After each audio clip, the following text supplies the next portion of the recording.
ઝુકેગા નહીં. દિલ્હીમાં જે છેલ્લા એક સપ્તાહથી ધમાસાણ ચાલી રહ્યું છે, રાહુલ ગાંધી માફી માંગે તો બીજી તરફ મોદી અદાણી ભાઈ ભાઈના નારા સાથે સમગ્ર સંસદના બંને ગૃહો વારંવાર સ્થગિત થઈ રહ્યા છે. કામગીરી શરૂ થતાની સાથે જ વિપક્ષોના હોબાળા શોરબકોર વચ્ચે ફરી સ્થગિત કરવાની ફરજ પડી રહી છે. દેશમાં હાલ માત્ર બે જ મુદ્દા લાગે છે કે સર્વોપરી બની ગયા છે. એક છે રાહુલ ગાંધી માફી માંગે તો બીજો મુદ્દો છે અદાણી મોદી ભાઈ ભાઈનો. આ તમામની વચ્ચે જનતાના મુદ્દા ખોવાઈ ગયા છે. બીજી તરફ પૂર્વ સાંસદ રાહુલ ગાંધીની કાનૂની મુશ્કેલીઓ ઘટવાનું નામ નથી લઈ. બધા મોદી ચોર કેમ હોય છે વાળી ટિપ્પણી બદલ 2 વર્ષની સજા બાદ સંસદની સદસ્યતા પણ ગુમાવી દેનારા રાહુલ હવે નવી મુસીબતમાં ફસાઈ ચૂક્યા છે. આ નવી મુસીબતનું નામ છે વીર સાવરકર વિવાદ. ભૂતકાળમાં પણ રાહુલ ગાંધી વીર સાવરકરને લઈને છાપે ચડી ચૂક્યા છે અને બીજી વાર હવે ફરી સાવરકરના પૌત્રને નારાજ કર્યા છે. સાથોસાથ મહારાષ્ટ્રમાં તેમના જ પક્ષમાં મહાભારત ઊભું થયું છે અને મહાભારત અઘાડી ગઠબંધન હવે તૂટવાના આરે છે. આ પહેલી વખત નથી કે જ્યારે રાહુલ ગાંધીએ વિનાયક દામોદર સાવરકરનું અપમાન કર્યું હોય. રાહુલ અને તેની પાર્ટી ઘણા વર્ષોથી આવું કરતી આવી છે. આ વાતથી જ તેમના જ ગઠબંધન સાથી ઉદ્ધવ ઠાકરેએ વાંધો દર્શાવ્યો છે. મહારાષ્ટ્રમાં પાર્ટી પ્રત્યે ગુસ્સો વધી રહ્યો છે, પરંતુ ત્યાંના કોંગ્રેસ નેતા ગાંધી પરિવારની ખુશામતખોરી કરવામાં આ વિશે કંઈ પણ બોલવાનું ટાળી રહ્યા છે. સોશિયલ મીડિયા પર અમુક લોકો દાવો કરી રહ્યા છે કે રાહુલ ગાંધીએ ટીકાઓ અને વિપક્ષી એકતામાં તિરાડ પડ્યા બાદ વીર સાવરકર પરની તમામ ટ્વીટ્સ ડિલીટ કરી નાખી છે. જોકે આ દાવા સાથેના સ્ક્રીનશોટ પણ ફરી રહ્યા છે. રાહુલ ગાંધીને 2 વર્ષની સજા લોકસભામાંથી બરતરફ કર્યા બાદ તેમને લૂંટેલ દિલ્હીના તુગલક રોડ સ્થિત બંગલો પણ ખાલી કરવામાં આવ્યો છે, જ્યાં તેઓ 19 વર્ષોથી રહેતા હતા. વીર સાવરકર વિશે ફરી રાહુલ ગાંધીની વિવાદિત ટિપ્પણી. પૌત્ર રણજીત સાવરકરે ધરપકડની માંગ કરી છે અને સાથોસાથ પોલીસ ફરિયાદ પણ ભૂતકાળમાં કરી છે. ફરીવાર તેમણે ચીમકી પણ આપી છે કે જો રાહુલ ગાંધી માફી નહીં માંગે તો તેઓ ફરિયાદ કરશે. અગાઉ શિવાજી પાર્ક પોલીસ સ્ટેશનમાં તેમની વિરુદ્ધ ફરિયાદ નોંધાઈ ચૂકી છે. રાહુલ ગાંધીએ વારંવાર વીર સાવરકરને નિશાના ઉપર લઈને એક પત્ર પણ બતાવ્યો છે. આવો આપણે જાણીએ કે રાહુલ ગાંધીએ અત્યાર સુધીમાં કયા કયા બયાનો છે જે વીર સાવરકર લઈને તેમણે આપ્યા છે. રાહુલ ગાંધીએ અગાઉ પણ કહ્યું હતું કે સાવરકરજીએ લખ્યું છે કે જો ફડણવીસ જોવા માંગતા હો તો તેઓ પણ જોઈ શકે છે. વિનાયક દામોદર સાવરકરજીએ અંગ્રેજોને મદદ કરી હતી. क्या सावरकर आपके नहीं है क्या आपने उनको उठा के फेंक दिया? क्या सावरकर को आपने फेंक दिया? उठा के फेंक दिया? अरे जवाब दीजिए, सावरकर को आपने फेंक दिया क्या? उठा के फेंक दिया, बाहर कर दिया? क्योंकि अगर आपने किया तो बहुत अच्छा किया. मैंने सिर्फ एक बात कही, गांधी हमारे हैं, सावरकर आपके. क्या इसमें कोई गलत बात कही मैंने? क्या सावरकर आपके नहीं है क्या आपने उनको उठा के फेंक दिया? क्या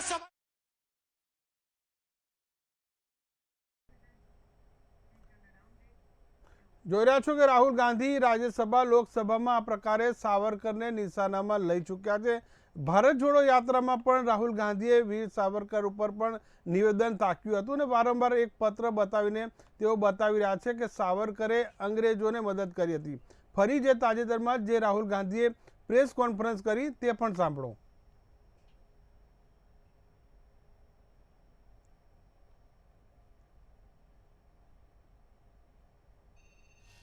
ये मेरे लिए सबसे जरूरी डॉक्यूमेंट है. ये देखा आपने, दिख रहा है आपको? और इसमें आप देख लीजिए, ये सावरकर जी की चिट्ठी है जिसमें उन्होंने अंग्रेजों को लिखा है. और मैं पूरी चिट्ठी आपको पढ़नी होगी, देख लीजिए, मैंने हाईलाइट भी कर रखी है, मगर मैं सिर्फ आखिरी लाइन पढ़ना चाहता हूं. अंग्रेजी में लिखी है तो मैं अंग्रेजी में बोल देता हूं. I beg to remain, sir, your most obedient servant, V D. Savarkar. Hindi में ट्रांसलेशन कर देता हूं. सर, मैं आपका नौकर रहना चाहता हूं.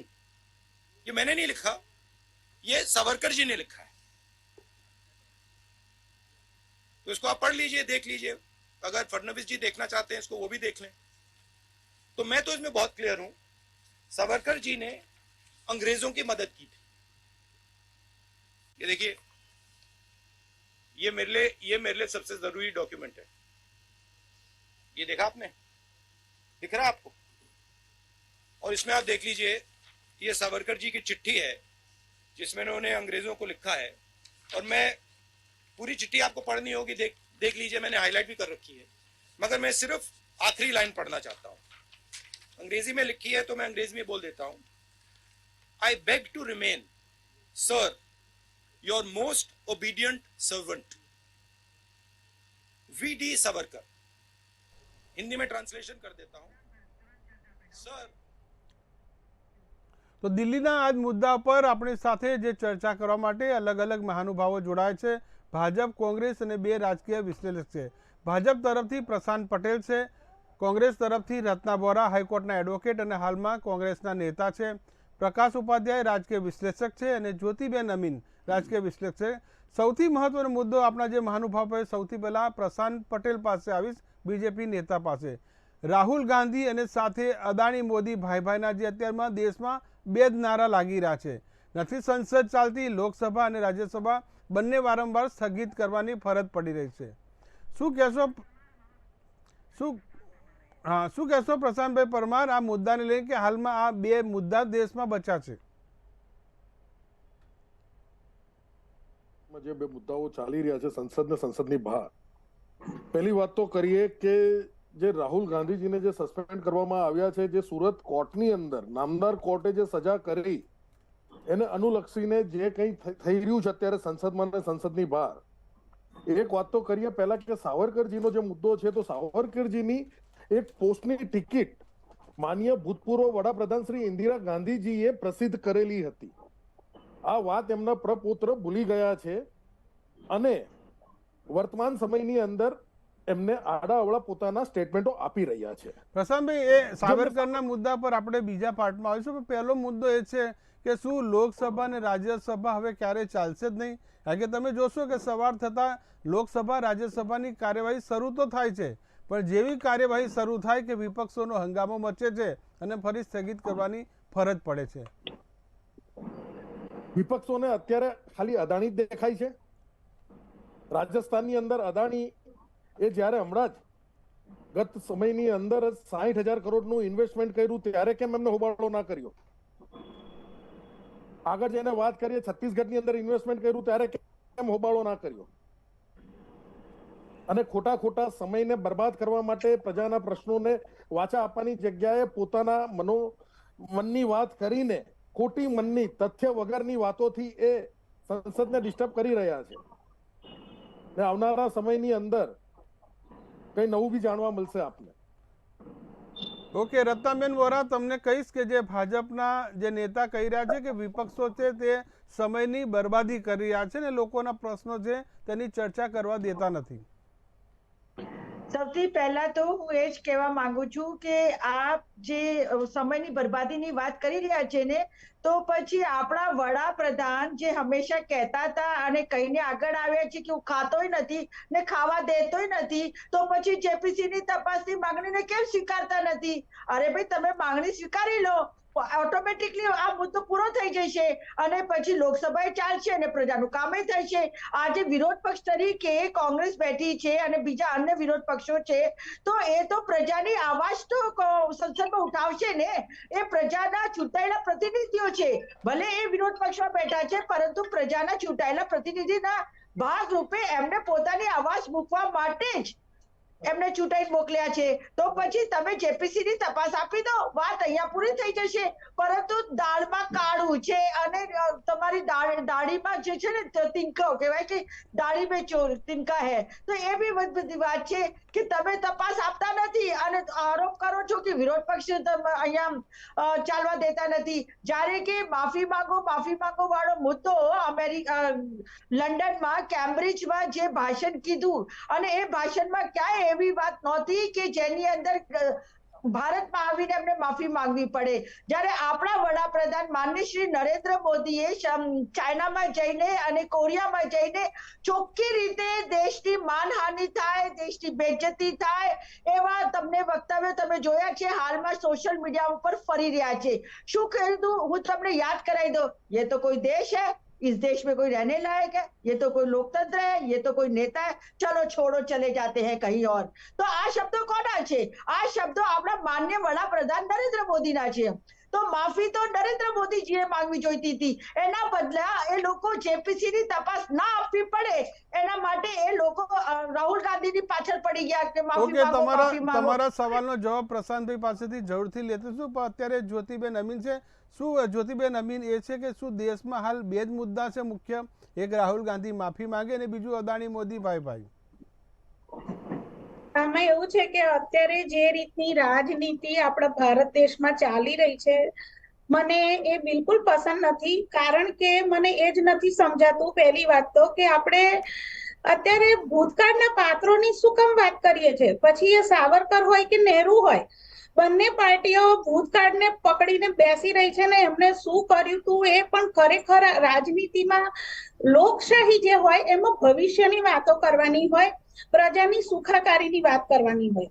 પણ અત્યારે જે રાજનીતિ ચાલી રહી છે તો મને કહેવા દો કે જૂના રાજ રજવાડામાં જે રીતના ષડયંત્ર અને કાવા દાવાને નિર્મમતાથી આમ સામે પક્ષને પછાડી દે એ રીતનું થઈ રહ્યું છે। એટલે આ લોકશાહી નથી, આ રાજા રજવાડાની પદ્ધતિ છે। બીજી વસ્તુ એ કે આ જે ચીલો શરૂ થયો છે ને એ પણ બહુ ખોટો ચીલો શરૂ થયો છે કે કાલે ઉઠીને સત્તા પક્ષે ભૂલવું ના જોઈએ કે એ લોકો કોક વાર વિરોધ પક્ષમાં આવી શકે છે। એટલે આ બધું જે અંદર એક જાતની દુશ્મનાવટ મૂળ નંખાય, ખરેખર તો સત્તાધારી પક્ષ અને વિપક્ષ બંને મળીને લોકશાહીના બંને પાયા છે અને ઇક્વલી જરૂરી છે। તો એમને પ્રજા માટે કામ કરવાનું છે। તો વિપક્ષની કોઈ માંગણી હોય જનતા ક્લિયરન્સ માટે, તો સત્તાધારી પક્ષે એને ઈગો ના બનાવવાનો હોય અને અહમનો મુદ્દો ના બનાવવાનો હોય। અને જો તમે ખરેખર પારદર્શી સરકારનું આપો છો વિરુદ્ધ પોતાની જાતે જ, તો પછી એ બધામાં પારદર્શી રીતે તપાસમાં વાંધો ક્યાં છે? જો ખરેખર નિર્દોષ હશે, જ્યારે રાહુલ ગાંધીને સોનિયા ગાંધીને સમન્સ પાઠવ્યા હતા ત્યારે હું બોલી હતી કે ભાઈ એમને કરવા તો સામનો, કારણ કે જે પછી દૂધનું દૂધ પાણીનું પાણી હોય એ આવી જ જવાનું છે। કારણ કે આપણું ન્યાયતંત્ર છે એ બધું પુરાવાઓની ઉપર ચાલતું હોય છે। એટલે હમણાં જે રાજીવ ગાંધીની વિરુદ્ધ કોર્ટે ચુકાદો આપ્યો છે એમાં હું ટીકા ટિપ્પણી નહીં કરું, કારણ કે એમણે કાયદાની અનુરૂપ આપ્યો હશે, પણ એની જે જેટ સ્પીડ છે એના ઉપર હું પ્રશ્ન જરૂર ઉપાડીશ। કારણ કે ઘણા બધા જરૂરથી સવાલો છે, ન્યાયિક જે બાબત છે। પ્રકાશભાઈ શું કહેશો? હાલમાં આ બે જ મુદ્દાની ચર્ચા દેશમાં કેમ થઈ રહી છે? મુદ્દા તો ઘણા બધા છે। પહેલા તો આપણે વાત કરી કે જ્યારે જે દિવસે સજા થઈ, જે દિવસે રાહુલ ગાંધીજી સુરત કોર્ટની અંદર હાજર થયા ત્યારે એમને કહેવામાં આવ્યું કે આપ માફી માંગી શકો છો। હવે એમને માફી નથી માંગતા અને એ દિવસે તમે જોઈ શકો છો કે કોંગ્રેસ પાર્ટી પાસે વકીલોની સારી એવી ફોજ છે। પવન ખેરાજીને જ્યારે ભૂતકાળની અંદર ટૂંક સમય પહેલા જ 2 મહિનાની અંદર જે ઇન્સિડન્સ થયો હતો એની અંદર તરત સુપ્રીમમાંથી એમને બેલ મળી જાય છે અને સ્ટે આવી જાય છે। તો અહીંયા કેમ નહીં? દેશનું વાતાવરણ ખરાબ કરવા માટેનું એક બહુ મોટું કોંગ્રેસનું ષડયંત્ર છે, એ વાત આપણે માનવી જ પડે। અને વાત રહી કે જે સંસદ ચાલવા નથી દેવામાં આવતી, એ વાત વિપક્ષો બધા એક કેમ થયા? તમારે વિપક્ષો એક થઈ રહ્યા છે ને અદાણીને તમે વિરોધ કરી રહ્યા છો, તમારા રાજ્યોમાંથી અદાણીને બહાર કાઢો તો પછી તમારા રાજ્યની અંદર જે ઇન્વેસ્ટમેન્ટ આવી રહ્યા છે, વિપક્ષ બી કઈ જગ્યાએ શાસક પક્ષમાં બેઠો છે। કોઈ બી રાજ્યની અંદર કોઈ 2 થી 3 રાજ્ય અંદર શાસક પક્ષમાં છે, કેમ ત્યાં નથી કાઢી રહ્યા? ઓકે પ્રશાંતભાઈ, આ મુદ્દો છે પ્રકાશભાઈ ઉપાધ્યાયને આપણે પૂછીશું શા માટે અમુક રાજ્યોમાં છે તે અદાણીને વેલકમ અને જાહેરમાં રીતે મોદી અદાણી ભાઈના સૂત્રોચ્ચાર વિપક્ષો કર્યા છે। પ્રકાશભાઈને પૂછું, પ્રશાંતભાઈ એક પ્રકાશભાઈને મોકો આપીએ। બોલો પ્રકાશભાઈ। પહેલા તો મનોજભાઈ તમને KTVની અને મારા કો પેનલિસ્ટની આજે નવરાત્રિની 8મના દિવસની શુભકામના। જય અંબે, જય માતાજી। જય માતાજી। તમે જે મુદ્દો જે કર્યો આમાં વસ્તુ એ નથી, જ્યારે અદાણીનો મુદ્દો સરકારે જ્યારે સુપ્રીમ કોર્ટને કમિટી બનાવીને આપી દીધી, સુપ્રીમ કોર્ટે ફગાવીને એમની કમિટી બનાવી અને જે જાંચ માટેની બનાવી ત્યારે વિપક્ષોને કોંગ્રેસવાળાએ ને ન્યાયતંત્ર સારું લાગતું હતું. સુપ્રીમ કોર્ટનો ચુકાદો એ વખતે કેડબરી ચોકલેટ જેવો લાગતો હતો. હવે પાછું પેલું રાહુલ ગાંધીનું જે વિદેશમાં જે બાફીને આવ્યા એનું રફુ કરવા માટે વળી પાછું જેપીસી ચાલુ કર્યું. બીજો મુદ્દો તમને કહું કે તમે સંસદની અંદર સંસદની બહાર ગાંધીજીના સ્ટેચ્યુ નીચે કે ધરણા કરી અને વિરોધ કરશો તો કે રાહુલ ગાંધીના 2 વર્ષની મુદત છે કે કોર્ટ પાછી નથી લેવાની, એમનું સભ્યપદ પાર્લામેન્ટરી સચિવાલય પાછું નથી લેવાની, એમનો બંગલો પાછો નથી અપાવવાની. તમે જો સકારાત્મક વિપક્ષો જો કલાકના 2.5 લાખ રૂપિયાનો ખર્ચો થાય છે આપણા દેશના ઇન્કમટેક્સ પેયરનો, તમે જો સકારાત્મક અધ્યક્ષે એમણે સર્વદળીય બેઠક પણ બોલાવી પણ એનો કશો નિવેડો આવતો નથી. પ્રજાના પ્રશ્નોના 39 જેટલા બિલો હજી અટવાયેલા છે. એટલે મારું તો એમ માનવું છે. હવે સાવરકરજી વિશે અત્યારે બોલું કે પછી બીજા પાર્ટમાં આવીશું? હજી ઘણો બધો સમય છે આપણી પાસે. ઓકે, હા, શું કહેશો પ્રશાંતભાઈ? જેપીસી જે સ્વીકારવાની તમને શું તકલીફ છે? જે રત્નાબેન વોરા કહે છે કે જેપીસીની માંગણી સ્વીકારી લો, શું વાંધો છે તમને?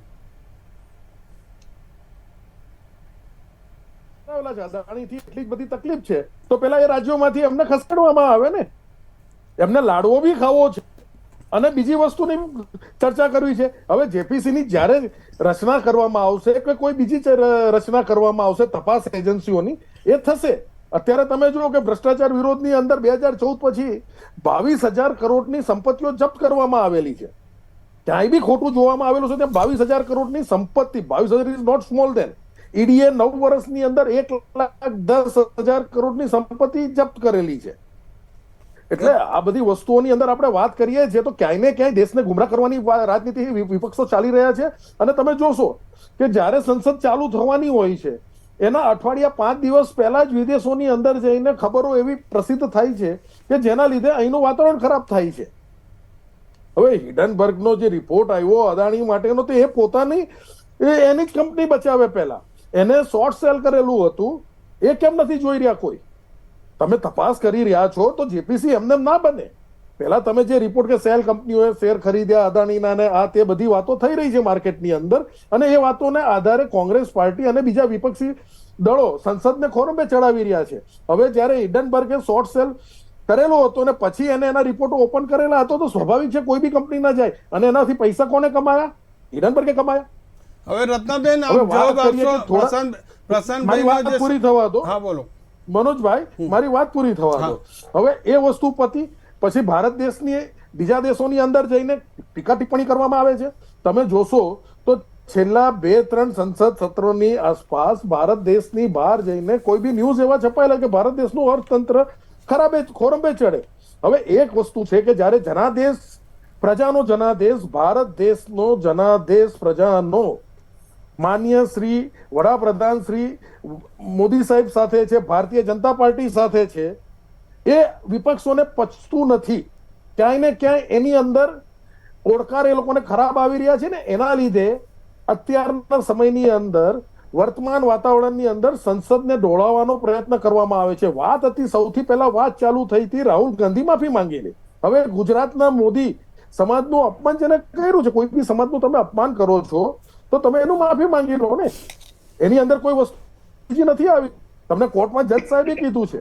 હવે તમે સાવરકરજીનો મુદ્દો લાવો છો, બીજો ત્રીજા મુદ્દા લાવો છો તો તમે પાયા વિહોણી વાત કરો છો. આજે બી રાહુલ ગાંધીજીની જે પ્રેસ કોન્ફરન્સ જોવામાં આવી છે એની અંદર અમુક પત્રકારોને કે ભાઈ તમારી હવા નીકળી ગઈ. એટલે આ બધી વાતો થઈ રહી છે. તમે એક વસ્તુ આપણે વિચારવાની રહી કે વિપક્ષો જે નાટકો કરી રહ્યા છે અત્યારે, ગુજરાતની પ્રજાએ ભારતીય જનતા પાર્ટીને જે સહકાર આપેલો છે એ સહકાર સાથે આપણે જોઈએ તો વિપક્ષોને સહન નથી થઈ રહ્યું. આવનારા દિવસોની અંદર જે લોકસભાનું ઇલેક્શન આવી રહ્યું છે ત્યારે જે એ બી પતી જશે. એના લીધે એમની એક અટેન્ડન્સ કરવા માટે આ વાત મૂકી રહી છે. બાકી કોઈ સવાલ મને બીજો દેખાતો નથી. ઓકે પ્રશાંતભાઈ, હવે રત્નાબેન ખોટું થયું, અદાણીમાં બી કઈ ખોટું થયું હશે તો ભારતીય જનતા પાર્ટીની સરકાર માનનીય વડાપ્રધાનશ્રી કોઈને છોડશે નહીં. ઓકે, શું કહેશો રત્નાબેન? ભાઈ હું તો એક વાત કરું કે આ જે ભારતીય જનતા પાર્ટી છે એમના ખાવાના દાંત જુદા અને ચવાવાના દાંત જુદા. પેલા હાથીના હોય છે ને ખાવાના દાંત જુદા અને ચવાના, પોતાના માટે અલગ માપદંડ અને બીજા લોકો માટે અલગ માપદંડ. એ લોકો એવી વાત કરે છે. આપણા વડાપ્રધાન જ્યારે સત્તા ઉપર આવ્યા હતા 2014 તો ત્યારે એમણે એક સૂત્ર આપેલું કે ભાઈ અચ્છે દિન આएंगे. હવે અચ્છે દિન તો કોઈ આए નહીં. પછી લોકો હેરાન પરેશાન થઈ રહ્યા છે. જ્યારે આજે રાહુલ ગાંધીજીએ 4000 કિલોમીટરની પદયાત્રા કરીને એક વૈશ્વિક નેતા તરીકે પોતાની છબી બનાવી છે અને એના જ ભાગરૂપે કેમ્બ્રિજ યુનિવર્સિટી લંડને એમને આમંત્રણ આપીને બોલાવ્યા હતા. અને એ જે ભાષણ છે એની અંદર કે જે ઇન્ટરવ્યુ છે એની અંદર ક્યાંય એવી વાત નથી કે રાહુલ ગાંધીને માફી માંગવી પડે. તો એ મુદ્દો છે કે તમે વાહિયાત વાતો ઊભી કરીને રાહુલ ગાંધીને માફી માંગો કરીને તમે જેપીસીની તપાસ ના આપવી પડે એટલા માટે સંસદ ખોરવો છો. બીજી બાજુ રહી વાત હવે સુરત કોર્ટની વાત કરું છું. સુરત કોર્ટમાં પણ એમને એક ઓપ્શન આપ્યું હતું કે ભાઈ તમારે માફી માંગવી હોય તો માંગી લો, પરંતુ જ્યારે એમણે કોઈ ગુનો કર્યો જ નથી તો પછી શું કામ માફી માંગે? એમને ચોખ્ખી વાત એમના તમે ભાષણ તમે કાઢીને જોઈ શકો છો કે એમણે જે 2019માં કર્ણાટકમાં ભાષણ કર્યું હતું ત્યાં એમણે એવું કીધું હતું કે નીરવ મોદી, લલિત મોદી, મેહુલ ચોકસી એ સબ મોદી ચોર હે એવું કહ્યું હતું. પરંતુ એમણે કોઈ પર્ટિક્યુલર પૂર્ણેશ મોદીનું નામ નહોતું લીધું. અને સેક્શન 499 અને સેક્શન 500 ની અંદર માનહાનિ ત્યારે સાબિત થાય જ્યારે પર્સનલી કોઈની માનહાનિ થઈ હોય.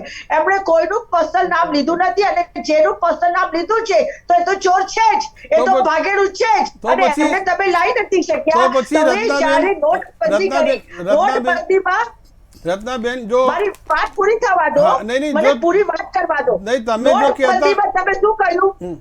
15 લાખ તમારા તમે 15 લાખની વાત કરી હતી કે નોટબંધીમાં જ્યારે થયું ત્યારે તમે એવું કહ્યું હતું કે ભાઈ 15 લાખ આएंगे, આતંકવાદ दूर हो जाएगा, ભ્રષ્ટાચાર दूर हो जाएगा.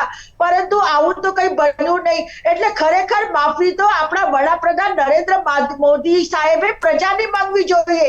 કારણ કે એમના આયા પછીથી 450 રૂપિયાનો ગેસનો બાટલો આજે 1100 રૂપિયા વધી ગયું છે. એમના પછીથી આજે પેપરો ફૂટી રહ્યા છે. એમના પોતાના ગુજરાતમાં 14 થી વધારે ટાઈપ પેપરો ફૂટી ગયા છે. યુવાનોનું ભવિષ્ય ખરાબ થઈ ગયું છે. અને મોદી સાહેબ તો શું કહે છે કે હું તો દર વર્ષે 2 કરોડ યુવાનોને નોકરી આપીશ. ક્યાં ગયા તમારા વાયદા? તો માફી તો તમારે માંગવી જોઈએ. અને તમે પોતે સંસદ ચાલવા દેતા નથી. ઇતિહાસમાં પહેલી વખત એવું થયું છે કે જ્યારે સત્તા પક્ષ છે એ પોતે સંસદને ખોરવી દીધેલી છે. તો આ જે મુદ્દાઓ છે એ મુદ્દા અમે પબ્લિકની વચ્ચે લઈ જઈએ છીએ અને પબ્લિકની વચ્ચે જઈએ છીએ તો અમારી વાત તો કરવાના જ છીએ. અને અમે પબ્લિકની અવાજ ઉઠાવી રહ્યા છીએ. પબ્લિક આજે હેરાન છે, પરેશાન છે.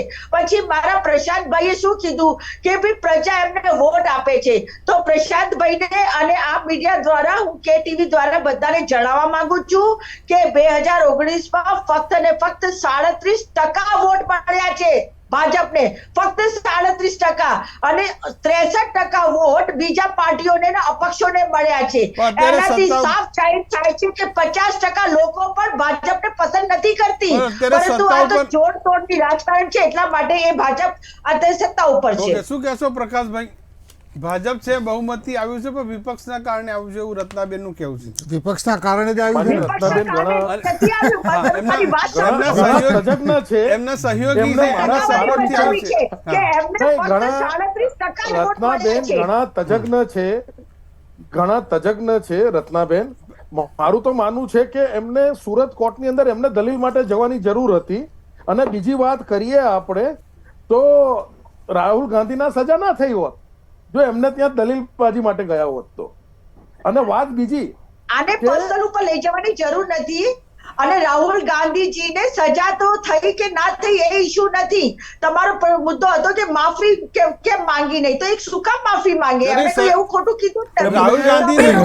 રાહુલ ગાંધીને સજા આપવા માટે 168 પાનાનો ચુકાદો સુરત કોર્ટે આપી ચૂક્યા છે કે શા માટે તેમને આ પ્રકારની સજા કરવામાં આવી છે. પ્રકાશભાઈ કહેશે. પ્રકાશભાઈ બોલો.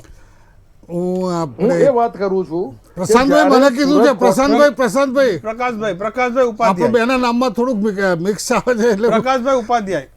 પ્રશાંતભાઈ, હા, થેન્ક યુ મનોજભાઈ. કોંગ્રેસના નેતા બેને કીધું એ એડવોકેટે છે લગભગ, એમણે જો પૂર્ણેશ મોદીનું નામ નથી દીધું, જો પૂર્ણેશ મોદીનું નામ ને હું તો કહું છું નરેન્દ્રભાઈ મોદીનું એ નામ લીધું હોત ને તો આ કેસ બનવાનો નહોતો. એમણે સમસ્ત સમાજને વગોવ્યો કે બધા મોદી આવા છે, આવા કેટલા દેશમાં મોદી ફરે છે, આવું એ તો કોટ કરેલું છે, એમાં કંઈ આપણે તમારે બોથું બોલાવવાથી કશું નહીં ત્યાં બેન, બરાબર. પરંતુ હું તમને કહું, હું તમને મનોજભાઈ એક દાખલો આપું કે આતંકવાદ અને માફિયા રાજની અંદર કોઈ એક જ સમાજનો સમૂહ સંકળાયેલો હોય છે, બરાબર. હજારો કેસો છે એમની ઉપર. કોઈ દિવસ ભાજપે RSS વાળાએ જો એ કોઈ આવો શબ્દ વાપર્યો હોત ને તો આજે દેશમાં ભડકો થઈ જાય. આ બધા વિપક્ષો ભેગા થઈને તૃષ્ટિકરણ, આ કરણ, તે કરણ ને સર્ક્યુલર વાત, આ વાત ને તે વાત કરીને રોડ ઉપર ચક્કા જામ કરી, બધાને ક્યાં મોઢામાં દહીં જામી ગયા છે અત્યારે.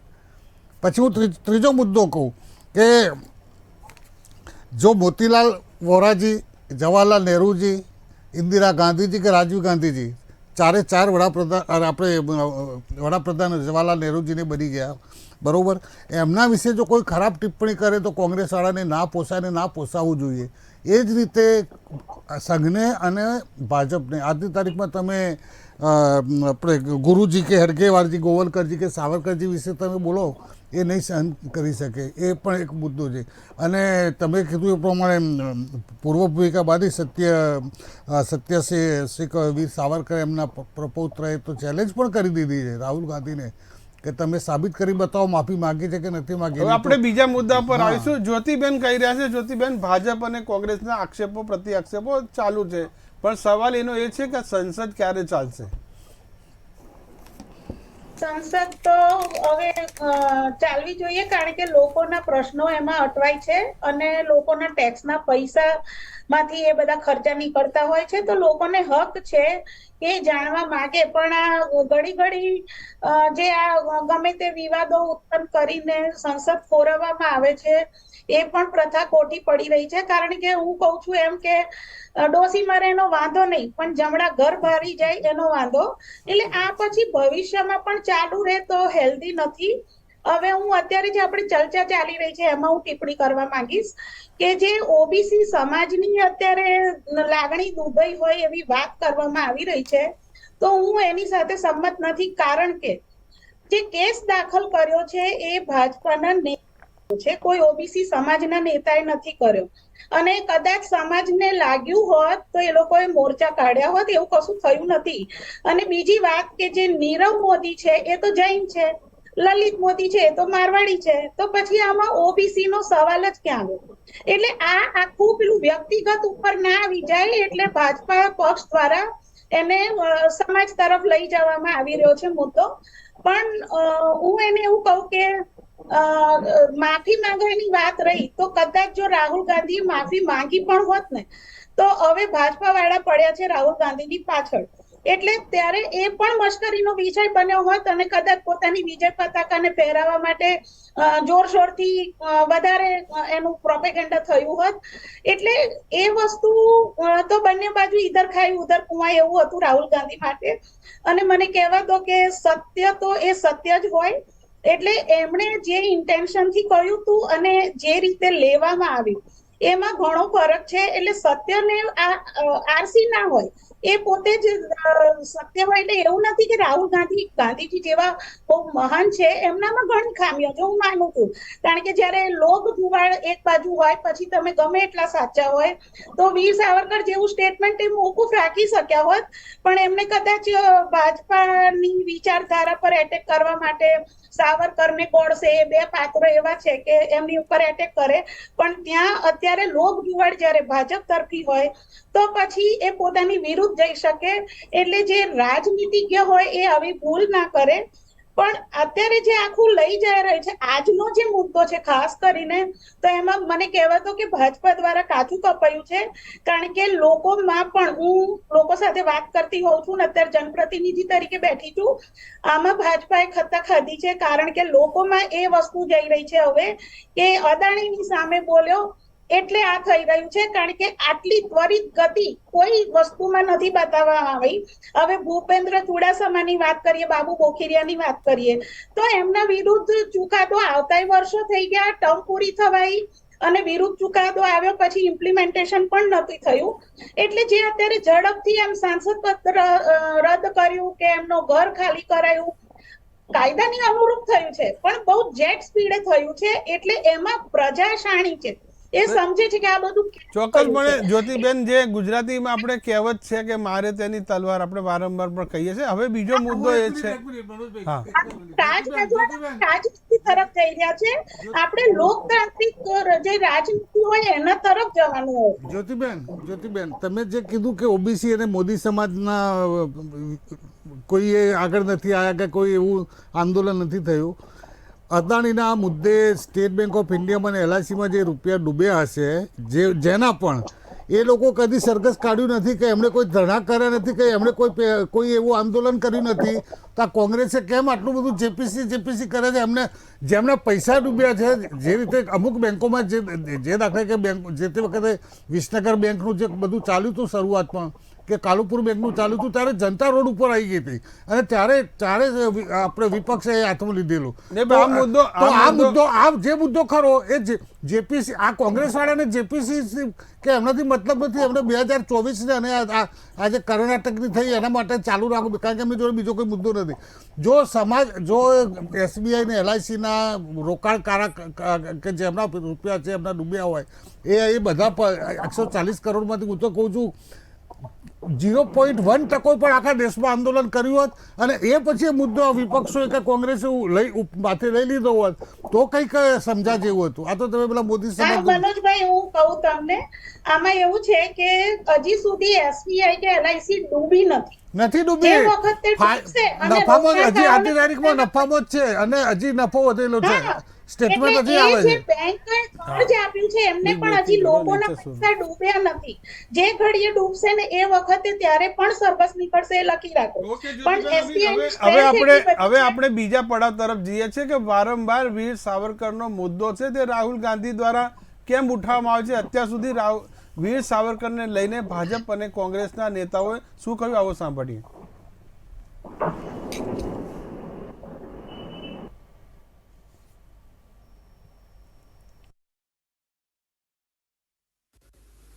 सावरकर माने त्याग, सावरकर माने तप, सावरकर माने तत्व, सावरकर माने तर्क, सावरकर माने तारुण्य, सावरकर माने तीर, सावरकर माने तलवार, सावरकर माने तिलमिलाहट, सागरा प्राण तड़मड़ला, तलमड़ाती हुई आत्मा,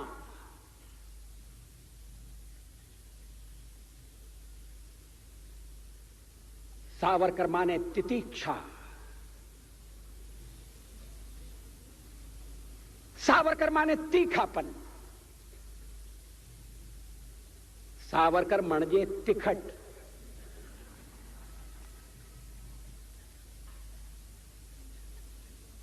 कैसा बहुरंगी व्यक्तित्व,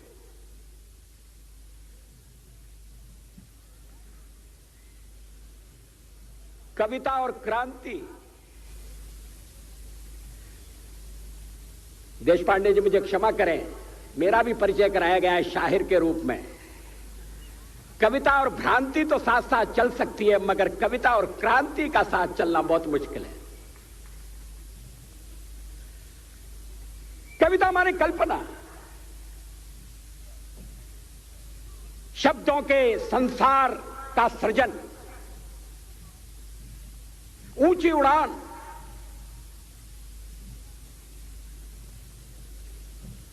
और कभी कभी ऊंची उड़ान में अगर धरातल से पांव उठ जाए, वास्तविकता से नाता टूट जाए,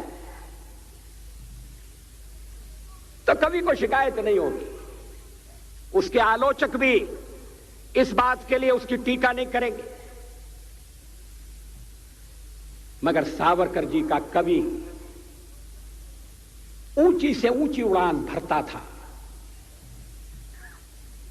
सावरकर में ऊंचाई भी थी और गहराई भी थी। 2 जन्म की सजा जिन्हें मिली थी, काला पानी की सजा जिनने काटी, देश के लिए सब कुछ लुटा दिया, वैसे स्वतंत्र वीर सावरकर का तुम अपमान करते हो राहुल गांधी, कांग्रेसियों।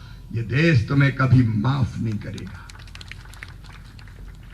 और अपमान करना तो इनके स्वभाव में है। इनके नेता रोज नरेंद्र भाई का अपमान करते हैं,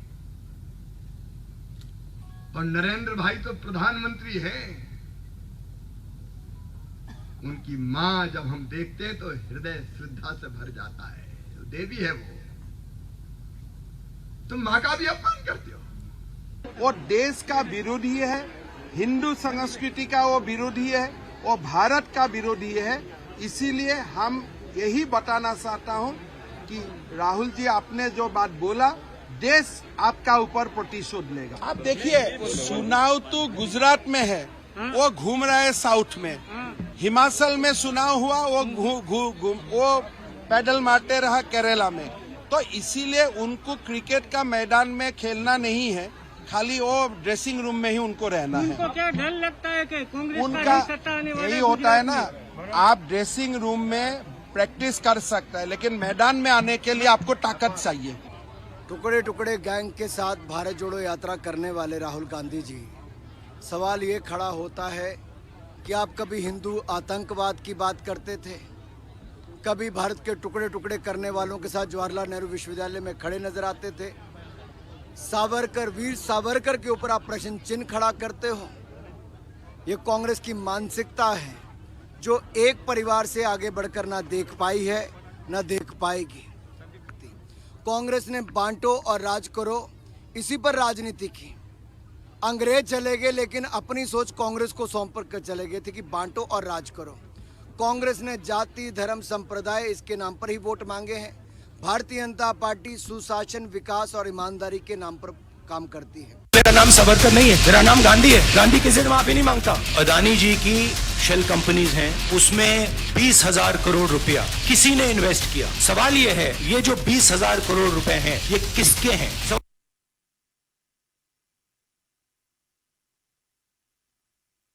કે જે વીર સાવરકરને લઈને બે પાર્ટી અલગ અલગ કરી છે, પણ સૌથી મહત્વનો મુદ્દો ફરીથી ભાજપ પાસે આવીશ કે વીર સાવરકરને કોઈ આ મુદ્દામાં લેવા દેવા નથી, પણ વારંવાર રાહુલ ગાંધી વીર સાવરકરનું નામ લઈ રહ્યા છે। પ્રશાંતભાઈ,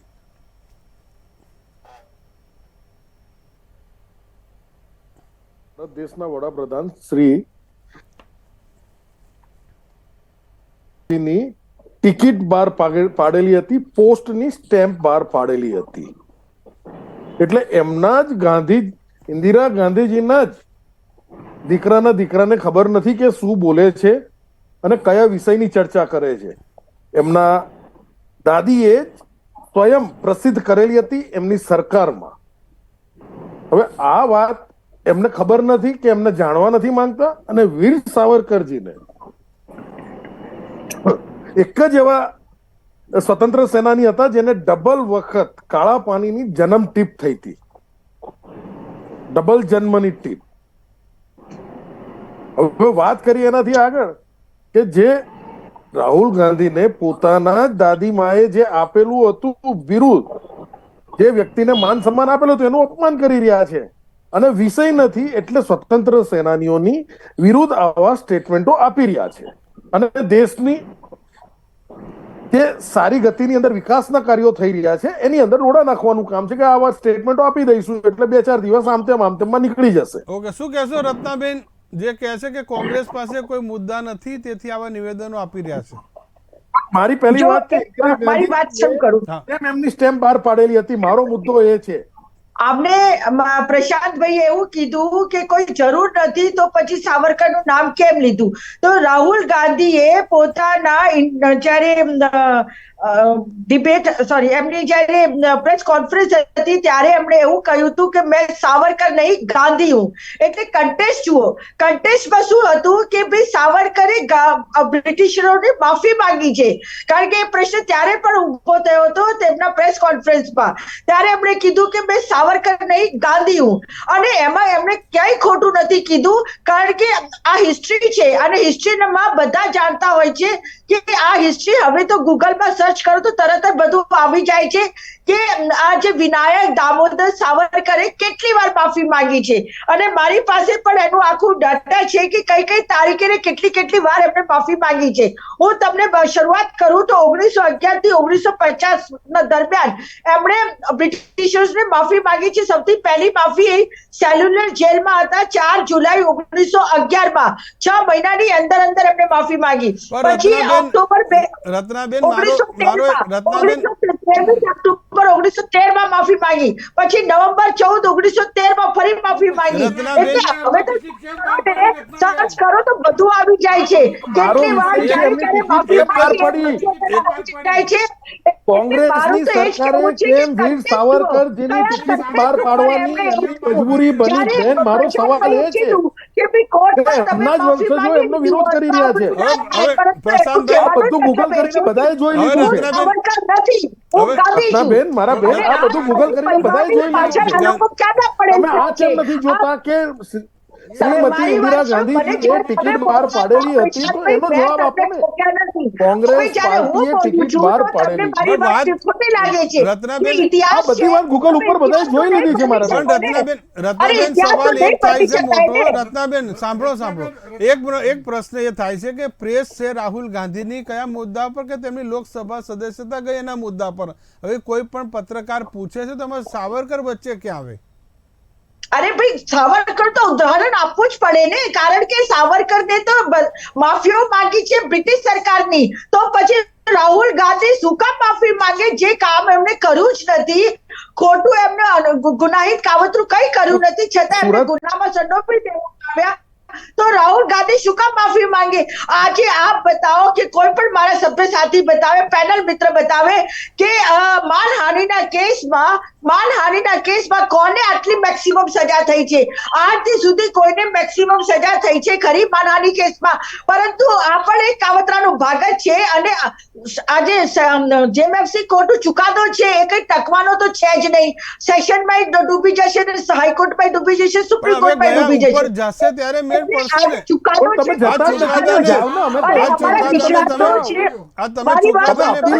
નિષ્ણાતો એડવોકેટ છે, એ એડવોકેટ એના ઉપર સ્ટડી કરીને આગળ કાર્યવાહી કરવાના છે. જે કરીશું મારી વાત એ છે રહી વાત સમગ્ર ગુજરાતના મોદી સમાજનું અપમાન કરેલું છે, ઓબીસી સમાજનું અપમાન કરેલું છે ને ઓબીસી સમાજને ડિસ્ક્વોલિફાઈડ કર્યા છે ને, રાહુલ ગાંધીને જે રીતે ડિસ્ક્વોલિફાઈડ કર્યા છે એની નોંધ આખા વિશ્વમાં લેવાય છે.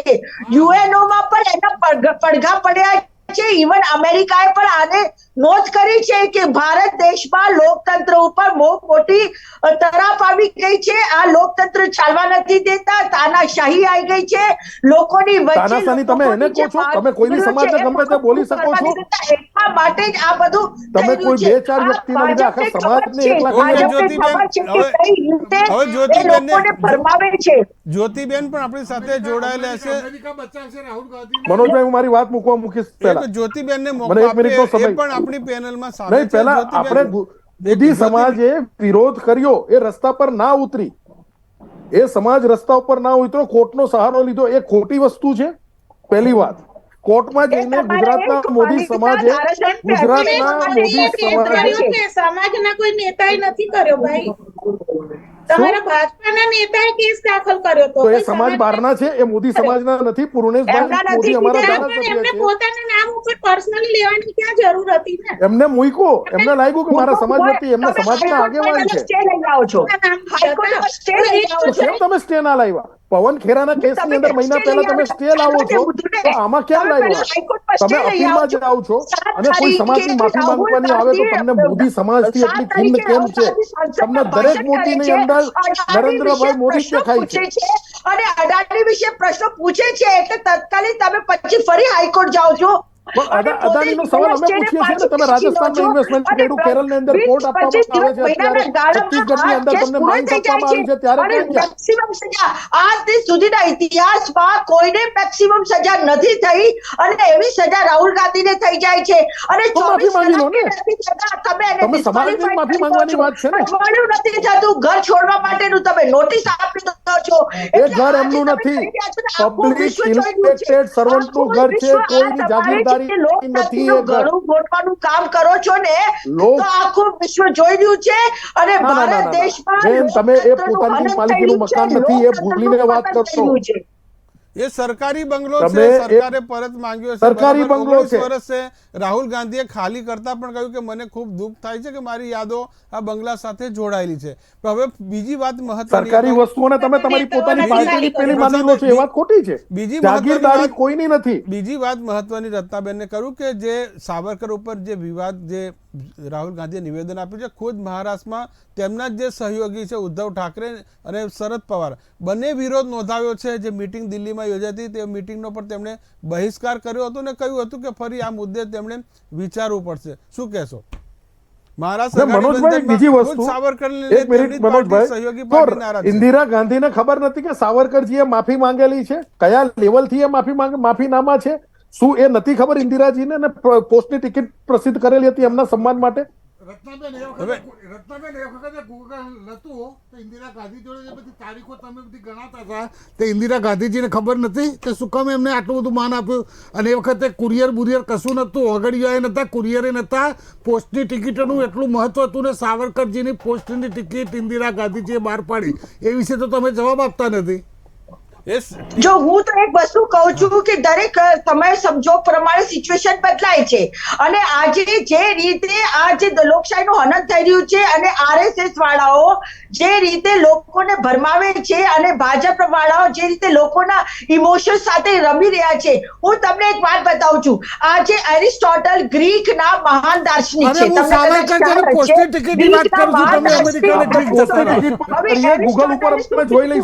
લોકોની ભાવનાઓ સાથે રમવું હોય ને તો પછી તમે એમની ભાવનાઓ સાથે ઉશ્કેરણી કરો અને એ જ રીતે પછી તમારી સાથે આવી જશે। જ્યારે જર્મનીમાં હિટલરનું શાસન હતું ત્યારની વાત કરું કે હિટલરે શું કીધું, જર્મની વાળાઓને એવું કીધું કે યદि આપ જર્મની से प्यार करते हैं तो आप मुझे हिटलर को साथ दो, એટલે જર્મની से प्यार करते हो तो हिटलरનો साथ दो। કહેવાનો મતલબ આજે મોદી પોતાની જાતને ભારત દેશ ગણાવે છે, મોદી કોઈ ભારત દેશ નથી, મોદી એક વ્યક્તિ છે અને આપણા વડાપ્રધાન એક વ્યક્તિ છે, કોઈ ભારત દેશ નથી। એટલે પરંતુ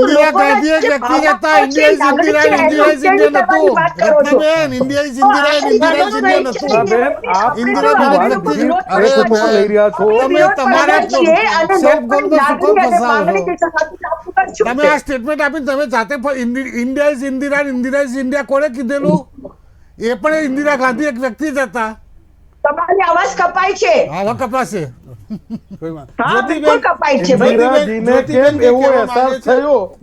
વીર સાવરકરજીની સ્ટેમ્પની પોસ્ટ આપણે બહાર પાડીને એમનું સન્માન કરીએ। હું તમને બતાવી દઉં, ભાજપ અને આરએસએસ નું એક જ કામ છે કે વાતનું વતેસર કરવું। જ્યોતિબેન બોલો, જ્યોતિબેન વતેસર કરવા માટે આ લોકો ચાલ્યા છે, જૂઠું બોલો, 2024 રોડ મેપ તૈયાર થઈ રહ્યો છે। જ્યોતિબેન કામ છે। જો એક વસ્તુ હું કહીશ, વીર સાવરકરની વાત ચાલી રહી છે તો કે એમને માફી માંગી પણ હોય તો પણ એમને જે કંઈ બલિદાન આપ્યું હતું, કે સંઘર્ષ કર્યું હતું, કે જેલમાં જે એમને દુઃખ વેઠ્યું હતું, એનું મહત્વ ઓછું નથી થતું। એટલે મેં તમને પહેલા કહ્યું એમ કે ભાજપા જનસંઘમાંથી ઉભો થયેલો પક્ષ છે અને 70 પછી જે જનતા પાર્ટી હતી પછી એમાંથી ભારતીય જનતા પાર્ટી થઈ, તો એ લોકોના જે રાષ્ટ્રવાદી નેતાઓ હતા એટલે એમને સત્તામાં આવ્યા પછી એમને હાઇલાઇટ કર્યા છે। એટલે કદાચ રાહુલ ગાંધીનો મનસુબો એવો હોય છે કે એમના જે આવી રીતે નેતાઓ છે એમની ઉપર પ્રહાર કરીએ તો કદાચ એમની વિચારધારા ઉપર પ્રહાર થાય, પણ ખરેખર એ ભૂલ છે કારણ કે અત્યારે જે લોક જુવાળ છે તે ભાજપાના પક્ષમાં છે એટલે લોકોને એ વસ્તુ ના ગમે એ બિલકુલ સ્વીકાર્ય વાત છે। અને બીજી વસ્તુ કે લોક જુવાર ભાજપના પક્ષમાં નથી, નેતાઓએ ઉભો કરેલો જુવાર છે. હા, એટલે નેતાઓએ ઉભો કર્યો હોય નેતા તમારા કોંગ્રેસમાં નેતા નથી, ઉભો કરો ને તાકાત હોય તો. નાસીપાસ થવાના જવાબ દેવાનો. કામ કરી રહ્યા છીએ, તમારે અમને શીખવાડવાની જરૂર નથી. હા, અમે અમારું કામ કરી રહ્યા છીએ, અમે શું કરવાના છીએ, કેવી રીતે કરવાના છે, અમારો વિષય છે. પણ મુદ્દો હવે છે, બીજી વસ્તુ કે હમણાં જે મુદ્દાના જવાબ તો આપી નથી શકાતા બેન તો તમારાથી. એની મેં પાછળ એક કીધું ઇન્દિરા કારણ ગાંધીજીએ કેમ એમને એટલું સન્માન પ્રશાંતભાઈ, હું આપ્યું. બોલું? પ્રશાંતભાઈ, હું બોલી લઉં? હા બોલો. હા બેન બોલો. લડી લો. અત્યારે જે રાહુલ ગાંધી માફી નથી માંગી રહ્યા, તો એક કારણ એ પણ હોય કે જેવી રીતે સાવરકરે માંગી હતી જે માફી, એનો અત્યારે એમને 100 વર્ષ પછી એનો વિવાદ ઉભો થઈ રહ્યો છે. તો કદાચ એ ના ઈચ્છતા હોય કે અત્યારે માફી માંગે તો બીજા અમુક વર્ષો પછી આ જ માફી નામું એમની સામે આવીને ઉભું રહે, એટલે પણ એક કારણ હોય, એટલે માફી નહીં માંગતા હોય. પણ મેં કહ્યું એમ કે આપણે આ બધા જે માફી નથી માંગતા, તેનું પરિણામ તમે મહારાષ્ટ્રમાં જોઈ રહ્યા છો કે તેમનું જ સંગઠન, તેમનો જ પક્ષ છે તે નારાજ થઈ રહ્યો છે, અને ખુદ અત્યારે એવું એક દબાણ ઉભું થયું છે શરદ પવાર અને ઉદ્ધવ ઠાકરે દ્વારા. એમણે ભૂલ કરી, એટલે જ પહેલા કહ્યું મનોજભાઈ. આ વિશે તમે વિચારો. જ્યોતિબેન, એક મિનિટ તમને રોકું છું. આજની પ્રેસ રાહુલ ગાંધીજીની તમે જોશો ને, તો પત્રકારને કઈ સવાલ પૂછે તો પત્રકાર બીજી રીતે પૂછે છે, પછી રાહુલ ગાંધી પાછું એને ફેરવીને તો કે હવા નીકળ ગઈ ક્યાં આપકી. એટલે મુદ્દો અલગ છે, પણ વસ્તુ એ છે કે માફી કે માફી નહીં માંગવાને લઈને 2024 નો જે રોડમેપ તૈયાર થયો છે એમાં શું ફરક પડશે? 2024 નો જે આ રોડમેપની તૈયારી છે, માફી માંગો કે નહીં માંગો, સંસદમાં જે હોબાળો થઈ રહ્યો છે તે પણ એ છે.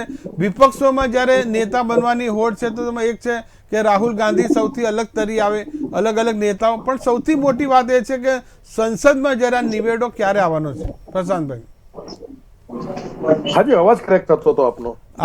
વસ્તુ એ છે કે અલગ અલગ જે નેતાઓ છે પોતાને પ્રમોટ કર્યા છે. રાહુલ ગાંધીની એક રણનીતિ છે કે માફી નહીં માંગવું, અને બીજી વાત એ છે કદાચ માફી નહીં માંગવાથી કોંગ્રેસ પાર્ટીને વધુ ફાયદો થશે, બધું પોતાના જ અલગ અલગ જે વિપક્ષના જે અલગ અલગ જે ઘટકો છે તેમને આ બાબતે સપોર્ટ નથી કરી રહ્યા.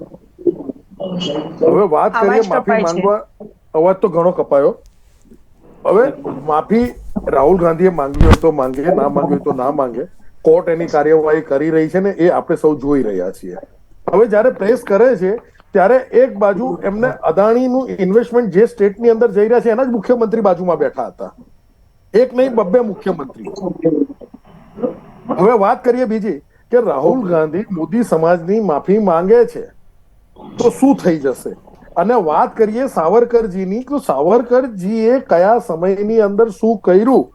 મને એવું લાગે છે કે રાહુલજી ને સાવરકરજી સાથે હતા એટલે રાહુલજીને વધારે ખબર પડી રહી છે, પણ એમના દાદીએ જે સન્માન સાવરકરજીને આપ્યું એ રાહુલજીને ખબર નથી. ઓકે, રત્નાબેન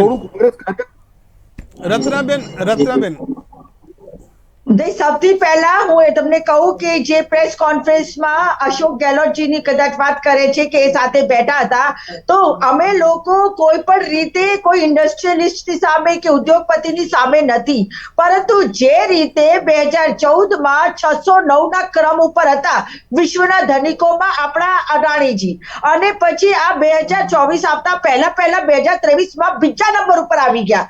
એના માટે પ્રશ્ન છે અને એના માટે આ બધું થયું છે. પણ દેશ માટે ગૌરવની વાત કહેવાય. ઇન્વેસ્ટમેન્ટ કરવા દો છો તમારા સ્ટેટમાં, તો નહીં ચાલે. હું તમે બોલો છો તો હું ચૂપ રહું છું. ઇન્વેસ્ટમેન્ટ બંધ કરાવો. જો હું તમને એક વાત કહું કે રાહુલ ગાંધી શું કીધું કે 20,000 કરોડ ક્યાંથી આવ્યા એ તમે બતાવો.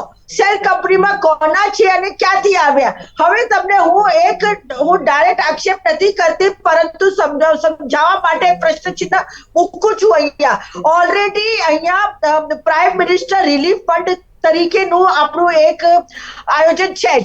ગવર્મેન્ટ ઓફ ઇન્ડિયામાં એક પ્રાઇમ મિનિસ્ટર રિલીફ ફંડ હતી, ત્યારબાદ આ પ્રાઇમ મિનિસ્ટર કેર ફંડ ઉભું કરવાની ક્યાં જરૂર પડી. હવે પ્રાઇમ મિનિસ્ટર કેર ફંડમાં કોનો પૈસો આવ્યો, ક્યાંથી પૈસો આવ્યો એ તમે આપણે ફરીથી નવી ચર્ચામાં વાત કરીશું. 20,000 કરોડ રૂપિયા, મહેરબાની કરીને મને બોલવા દો. તમે લોકો બોલો છો તો કોઈ બોલતી નથી, અને એટલા માટે જ કહીશ કે જ્યારે અમે બોલતા હોઈએ તો તમે અમને ડિસ્ટર્બ ના કરો. સાંભળવાની કેપેસિટી રાખો. હવે અમે લોકો બેકફૂટમાં નથી જવાના એટલું સમજી લો, કારણ કે રાહુલ ગાંધીએ જે કીધું છે ડરો મત, અને અમે ડરવાના નથી. અને રાહુલ ગાંધીજીએ નફરત કે બાजार में मोहब्बत की दुकानें खोल दी है અને અમે ખોલવા એ દુકાનદાર બનવા તૈયાર થઈ ગયા છીએ. એટલા માટે કહીએ છીએ કે અમે બોલતા હોઈએ તો મહેરબાની કરીને વચ્ચે ટીકી ના કરવાની હોય. પ્રશાંતભાઈ, તમે પણ મોહબ્બતની દુકાનનો લાભ લો, આપણી પાસે સમય ઓછો છે. પ્રકાશભાઈ, આપની વાત કરો. પ્રકાશભાઈ, તમે જ્યારે એ લોકો બોલતા હોય છે તે સમયનો અભાવ છે. સમયનો અભાવ છે. વચ્ચેથી કટ કરો છો. સમયનો અભાવ છે. સમયનો અભાવ છે. હા, પ્રકાશભાઈ બોલો. પ્રકાશભાઈ, એ જ કહેવાનું છે.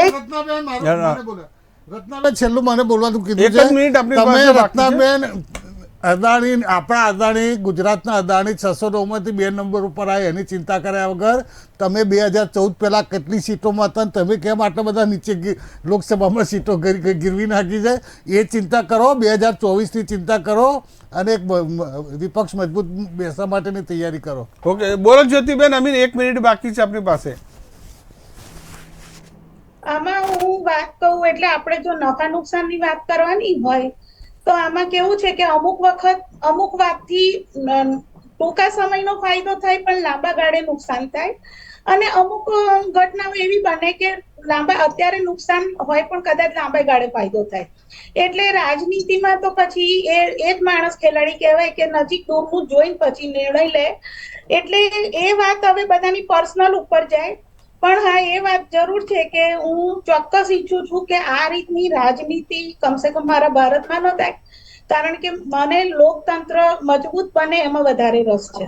ઓકે, ક્રિકેટ અને જે રાજકારણમાં કહીએ છીએ કે છેલ્લા બોલ સુધી કંઈ નક્કી નથી હોતું, તેમ રાજકારણમાં પણ એવું છે. આજે આ સ્થિતિ છે, આવતીકાલે એક નવી સ્થિતિ હશે. તમામ મહાનુભાવોનો ખૂબ ખૂબ આભાર. ફરી મળીશું નવા મુદ્દા સાથે. તો ઝુકેગા નહીં રાજનીતિ કોને ફળશે તે 2024નો રોડ મેપ છે તે હાલથી શરૂ થઈ ગયો છે. ઝુકેગા નહીં તો ફાયદો કોને થશે ને નુકસાન કોને થશે તે આગામી સમય બતાવશે. નમસ્કાર.